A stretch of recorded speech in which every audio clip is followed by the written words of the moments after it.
Hello and welcome to NewsClick. Giving a new direction to US foreign policy was a major aspect of President Obama's election campaign.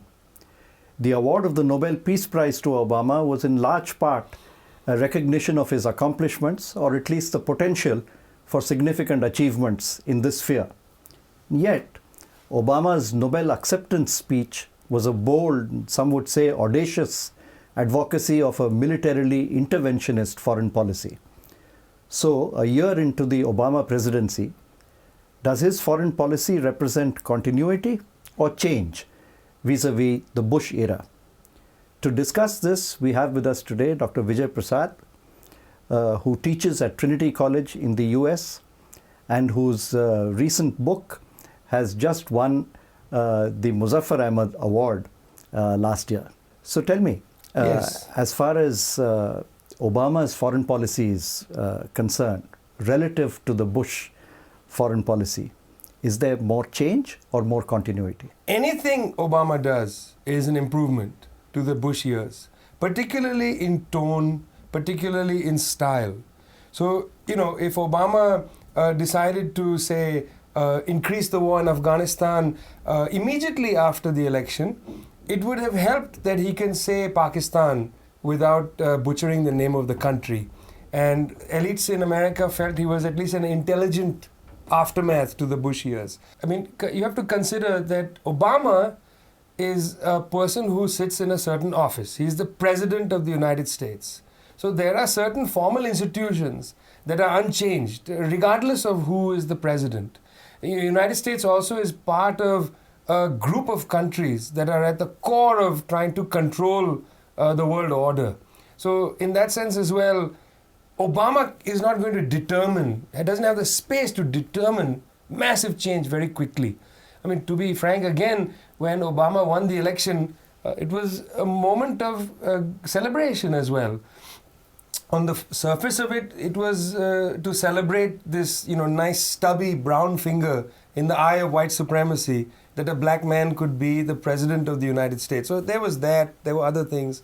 There was also his straightforward attempt to bring the civilian parts of American foreign policy to the surface again.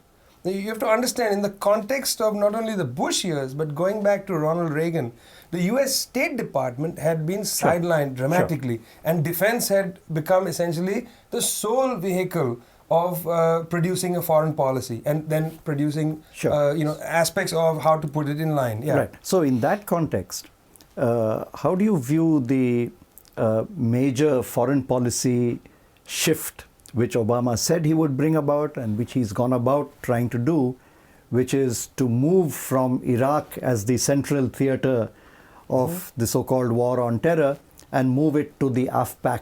Correct. Well, the thing is that the Bush years were, in a sense, unilateral foreign policy on steroids. I mean, the American foreign policy establishment was not altogether happy by the Iraq adventure. That is to say, they were not necessarily unhappy with it, but many saw it as excessive, unnecessary. You see, there is ordinary, normal militarism, and then there is a kind of exaggerated militarism. The Bush years saw a tendency towards exaggerated militarism. What Obama has done effectively is to try to pull the needle back to ordinary militarism, to, in a way, normal imperialism. In the recent AfPak surge, which has been announced by the Obama administration, even though there is some stress on greater civilian interventions, particularly in Afghanistan, the emphasis is still primarily military. It's almost entirely military. Yeah. I mean, let's think about how they conducted the review. Just when Obama won the election, he assembled a team, in 2008 to do a review of the situation in Afghanistan. I mean, Obama never said he was going to pull the troops out of Afghanistan. He had constructed the foreign policy debate in a way where you can perhaps say that this is the only promise he has delivered on, which is that Iraq is the bad war, Afghanistan is a good war. So right after the election, he assembled a team to review the Afghanistan theatre. He put in charge of that team Bruce Riedel, who was, also when in the Clinton years, a senior fellow in the State Department. He engineered Clinton's visit to India, etc. Riedel had taken the position in an important book he had written on Al-Qaeda, called In Search of Al-Qaeda, that perhaps what was needed was not nation building in Afghanistan, but a strategic police action to get rid of the terrorist organization. That was Riedel's position. So it was interesting that he picked Riedel to run the Afghanistan review. Now, as the review proceeded into the inauguration, there was ramped up pressure from the military who wanted to escalate the Afghan war. He inherited David Petraeus, who was going to now run the whole operation for the United States, the whole Middle East operation.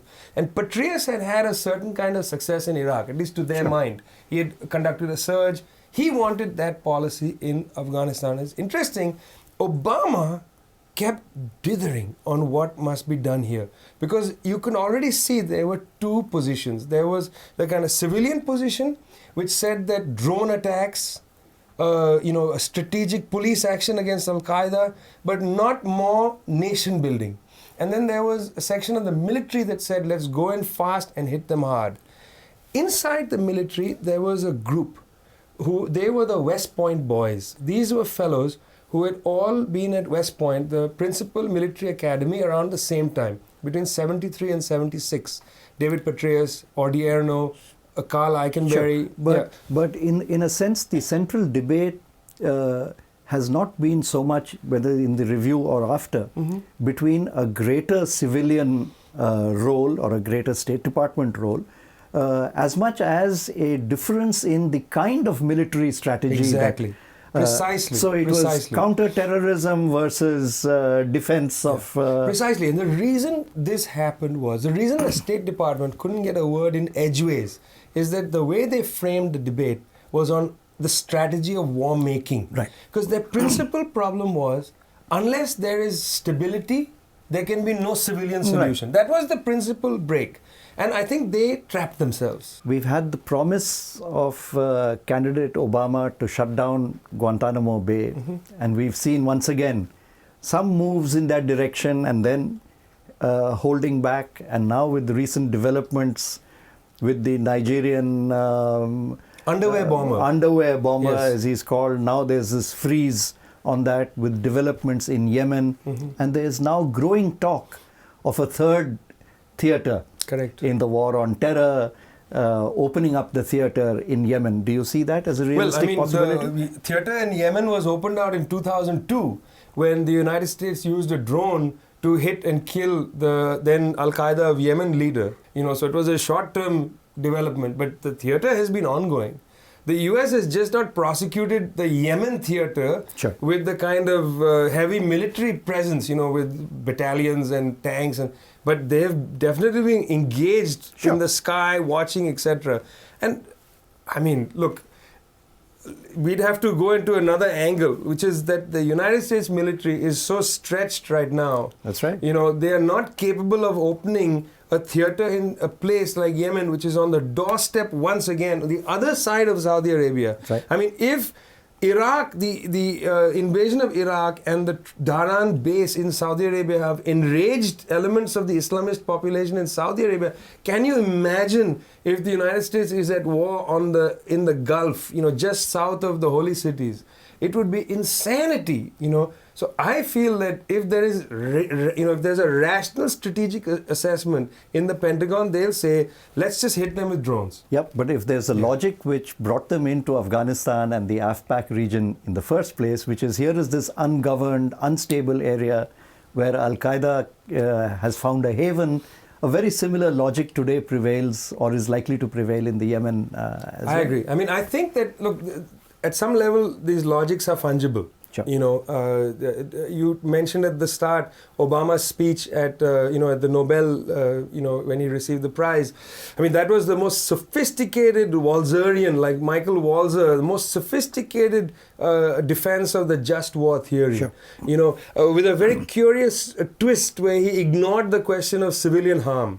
He said we try to mitigate civilian harm, but there was no procedure to mitigate. Right. He just mentioned it as a kind of moral imperative. But each time they've articulated a rationale for anything, that we can't allow weak states to exist, a just war is permissible, 20 seconds later they've changed their argument. So these things are fungible. I think they understand that in Afghanistan, there is a trapped mentality.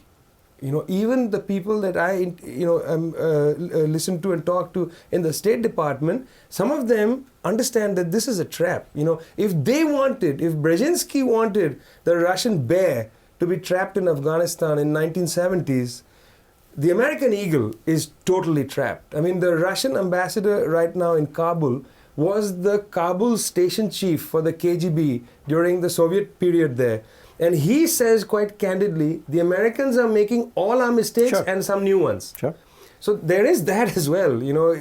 There are logics, there are rationales, but this level of hyper-militarism is going to come into its own contradictions. And this is beginning to be seen. Thank you, Vijay.